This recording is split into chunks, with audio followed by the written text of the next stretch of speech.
Letter 4 to Mrs. Saville, England, August 5th, 17.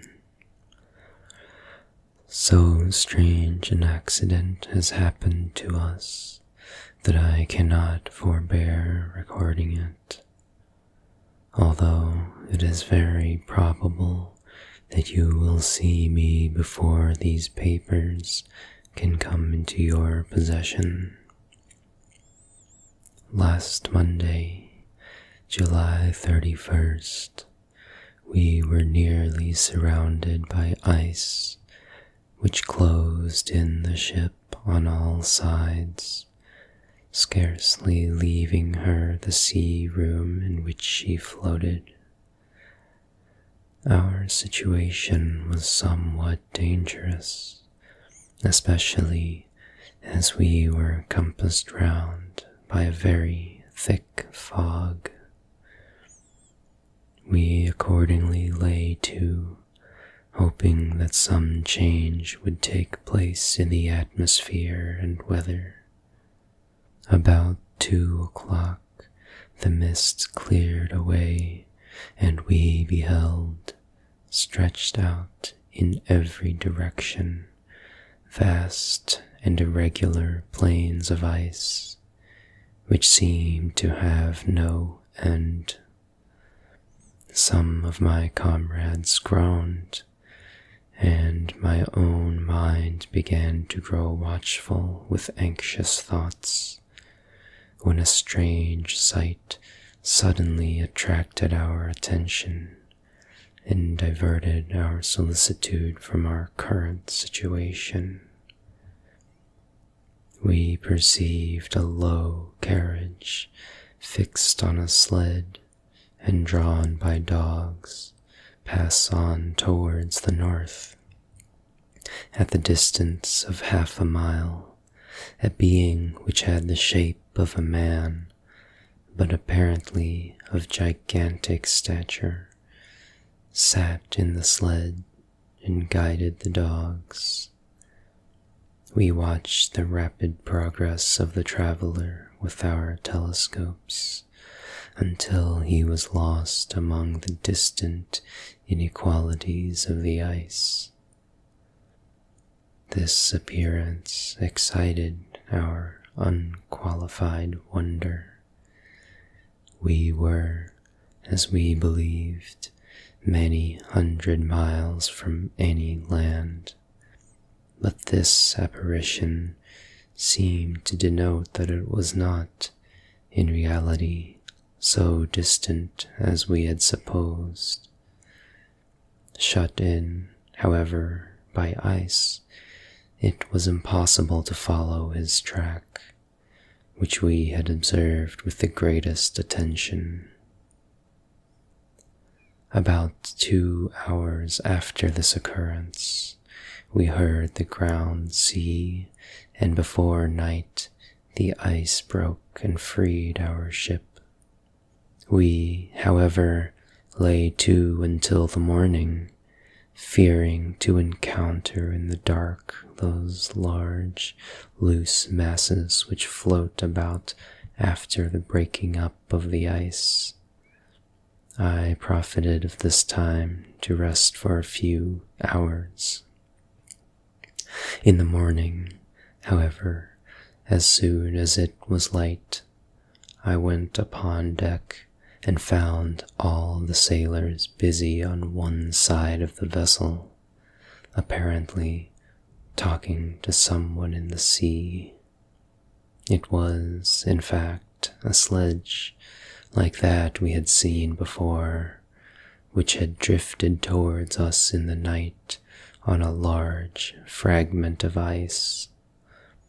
Only one dog remained alive, but there was a human being within it whom the sailors were persuading to enter the vessel. He was not, as the other travelers seemed to be, a savage inhabitant of some undiscovered island, but a European. When I appeared on deck, the master said, Here is our captain, and he will not allow you to perish on the open sea." On perceiving me, the stranger addressed me in English, although with a foreign accent. "Before I come on board your vessel," said he, "will you have the kindness to inform me whither you are bound?" You may conceive my astonishment on hearing such a question addressed to me from a man on the brink of destruction, and to whom I should have supposed that my vessel would have been a resource which he would not have exchanged for the most precious wealth the earth can afford. I replied, however, that we were on a voyage of discovery towards the northern pole. Upon hearing this, he appeared satisfied and consented to come on board. Good God, Margaret, if you had seen the man who thus capitulated for his safety, your surprise would have been boundless. His limbs were nearly frozen, and his body dreadfully emaciated by fatigue and suffering. I never saw a man in so wretched a condition. We attempted to carry him into the cabin, but as soon as he had quitted the fresh air, he fainted. We accordingly brought him back to the deck and restored him to animation by rubbing him with brandy and forcing him to swallow a small quantity. As soon as he showed signs of life, we wrapped him up in blankets and placed him near the chimney of the kitchen stove. By slow degrees, he recovered and ate a little soup, which restored him wonderfully. 2 days passed in this manner before he was able to speak, and I often feared that his sufferings had deprived him of understanding. When he had in some measure recovered, I removed him to my own cabin and attended on him as much as my duty would permit. I never saw a more interesting creature.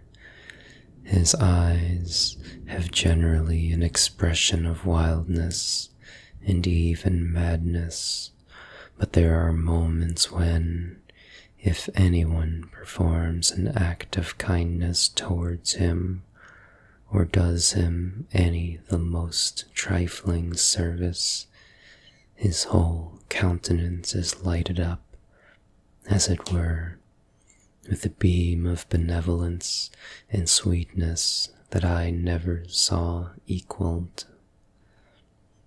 But he is generally melancholy and despairing, and sometimes he gnashes his teeth, as if impatient of the weight of woes that oppresses him.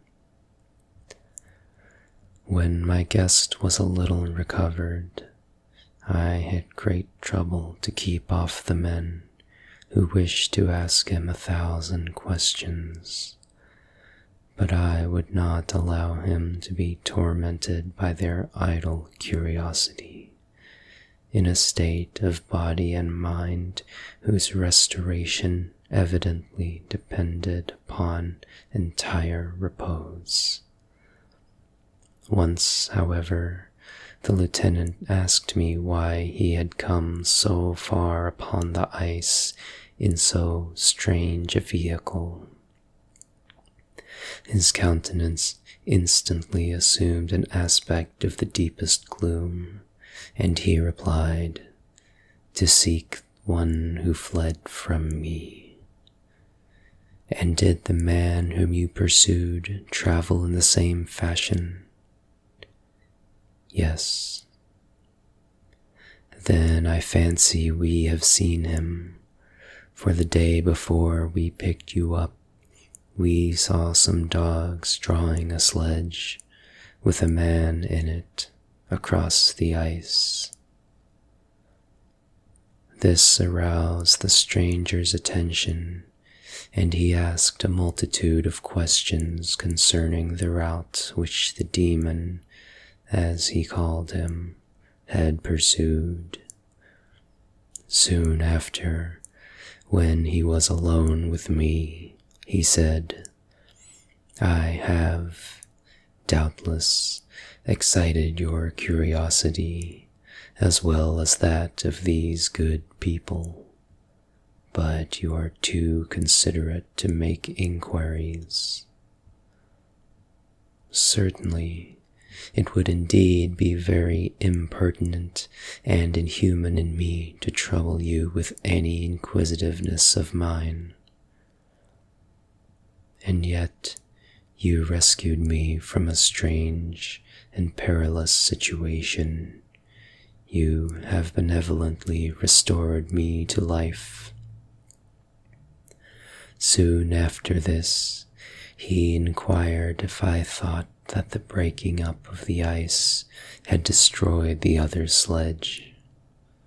I replied that I could not answer with any degree of certainty, for the ice had not broken until near midnight, and the traveler might have arrived at a place of safety before that time, but of this I could not judge.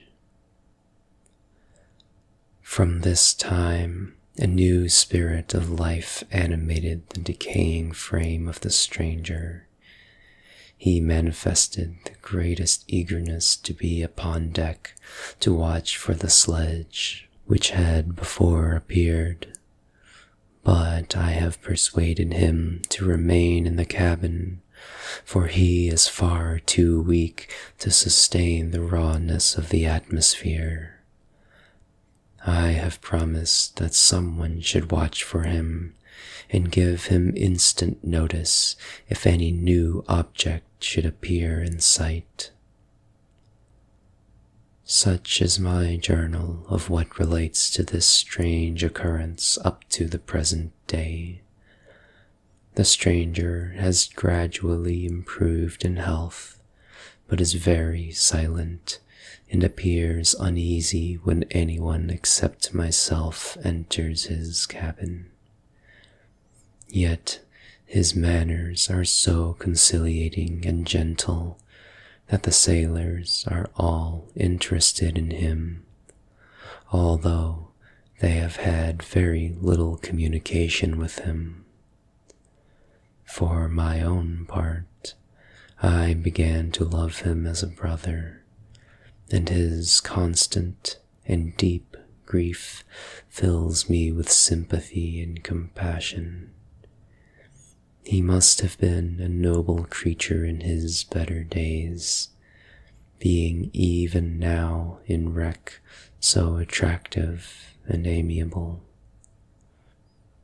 I said in one of my letters, my dear Margaret, that I should find no friend in this wide ocean, yet I have found a man who, before his spirit had been broken by misery, I should have been happy to have possessed as the brother of my heart. I shall continue my journal concerning the stranger at intervals, should I have any fresh incidents to record. August 13th, 17. My affection for my guest increases every day. He excites at once my admiration and my pity to an astonishing degree. How can I see so noble a creature destroyed by misery without feeling the most poignant grief? He is so gentle yet so wise. His mind is so cultivated, and when he speaks, although his words are cold with the choicest art, yet they flow with rapidity and unparalleled eloquence. He is now much recovered from his illness and is continually on the deck, apparently watching for the sledge that preceded his own. Yet, although unhappy, he is not so utterly occupied by his own misery, but that he interests himself deeply in the projects of others. He has frequently conversed with me on mine, which I have communicated to him without disguise. He entered attentively into all my arguments in favor of my eventual success, and into every minute detail of the measures I had taken to secure it. I was easily led by the sympathy which he evinced to use the language of my heart, to give utterance to the burning ardor of my soul, and to say, with all the fervor that warmed me, how gladly I would sacrifice my fortune, my existence, my every hope, to the furtherance of my enterprise. One man's life or death were but a small price to pay for the acquirement of the knowledge which I sought, for the dominion I should acquire and transmit over the elemental foes of our race. As I spoke, a dark gloom spread over my listener's countenance. At first, I perceived that he tried to suppress his emotion. He placed his hands before his eyes, and my voice quivered and failed me as I beheld tears trickle fast from between his fingers. A groan burst from his heaving breast. I paused. At length he spoke in broken accents. "Unhappy man, do you share my madness? Have you drunk also of the intoxicating draught? Hear me, let me reveal my tale, and you will dash the cup from your lips." Such words, you may imagine, strongly excited my curiosity, but the paroxysm of grief that had seized the stranger overcame his weakened powers, and many hours of repose and tranquil conversation were necessary to restore his composure. Having conquered the violence of his feelings, he appeared to despise himself for being the slave of passion, and quelling the dark tyranny of despair, he led me again to converse concerning myself personally. He asked me the history of my earlier years. The tale was quickly told, but it awakened various trains of reflection. I spoke of my desire of finding a friend, of my thirst for a more intimate sympathy with a fellow mind than had ever fallen to my lot, and expressed my conviction that a man could boast of little happiness who did not enjoy this blessing. "I agree with you," replied the stranger. "We are unfashioned creatures, but half made up, if one wiser, better, dearer than others. such a friend ought to be. Do not lend his aid to perfectionate our weak and faulty natures. I once had a friend, the most noble of human creatures, and am entitled, therefore, to judge respecting friendship. You have hope and the world before you, and have no cause for despair. But I have lost everything and cannot begin life anew. As he said this, his countenance became expressive of a calm, settled grief that touched me to the heart. But he was silent and presently retired to his cabin. Even broken in spirit as he is, no one can feel more deeply than he does the beauties of nature. The starry sky, the sea, and every sight afforded by these wonderful regions seem still to have the power of elevating his soul from earth. Such a man has a double existence. He may suffer misery and be overwhelmed by disappointments, yet when he has retired into himself, he will be like a celestial spirit that has a halo around him, within whose circle no grief or folly ventures. Will you smile at the enthusiasm I express concerning this divine wanderer? You would not if you saw him. You have been tutored and refined by books and retirement from the world, and you are therefore somewhat fastidious. But this only renders you the more fit to appreciate the extraordinary merits of this wonderful man. Sometimes I have endeavored to discover what quality it is which he possesses that elevates him so immeasurably above any other person I ever knew.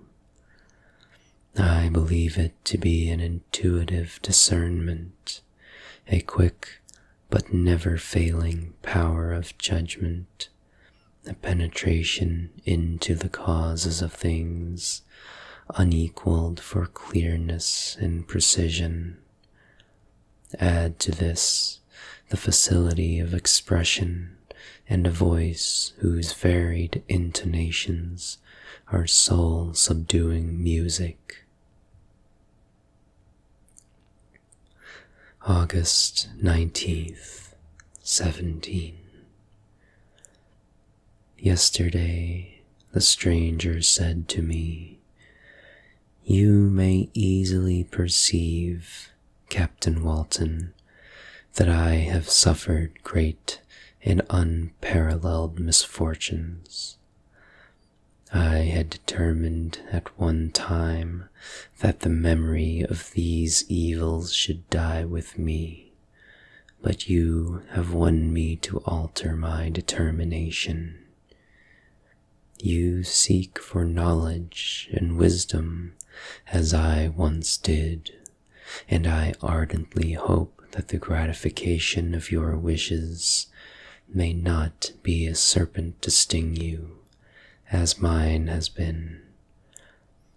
I do not know that the relation of my disasters will be useful to you, yet when I reflect that you are pursuing the same course, exposing yourself to the same dangers which have rendered me what I am, I imagine that you may deduce an apt moral from my tale, one that may direct you, if you succeed in your undertaking, and console you in case of failure.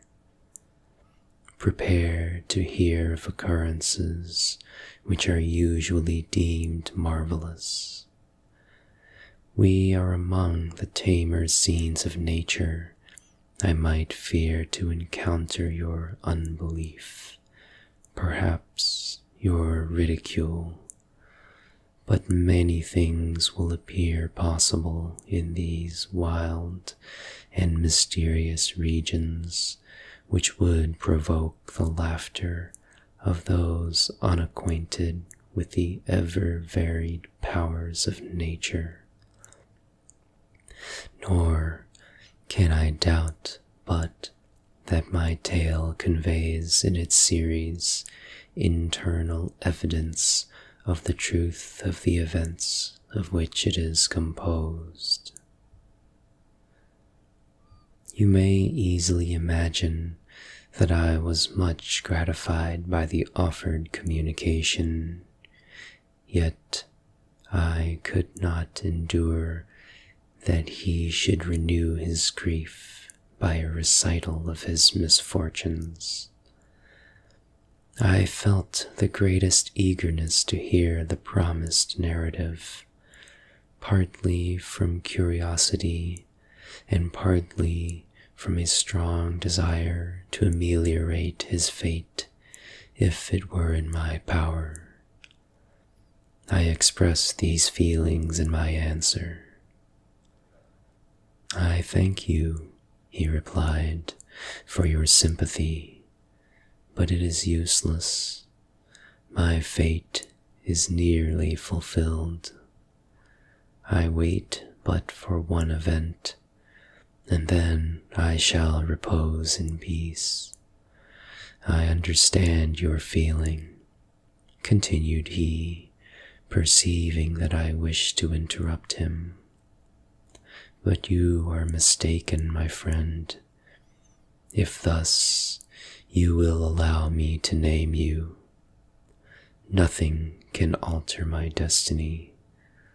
Listen to my history, and you will perceive how irrevocably it is determined." He then told me that he would commence his narrative the next day, when I should be at leisure. This promise drew from me the warmest thanks. I have resolved every night, when I am not imperatively occupied by my duties, to record, as nearly as possible in his own words, what he has related during the day. If I should be engaged, I will at least make notes. This manuscript will doubtless afford you the greatest pleasure, but to me, who know him, and who hear it from his own lips, with what interest and sympathy shall I read it in some future day? Even now, as I commence my task, his full-toned voice swells in my ears, his lustrous eyes dwell on me with all their melancholy sweetness. I see his thin hand raised in animation, while the lineaments of his face are irradiated by the soul within. Strange and harrowing must be his story, frightful the storm which embraced the gallant vessel on its course and wrecked it thus.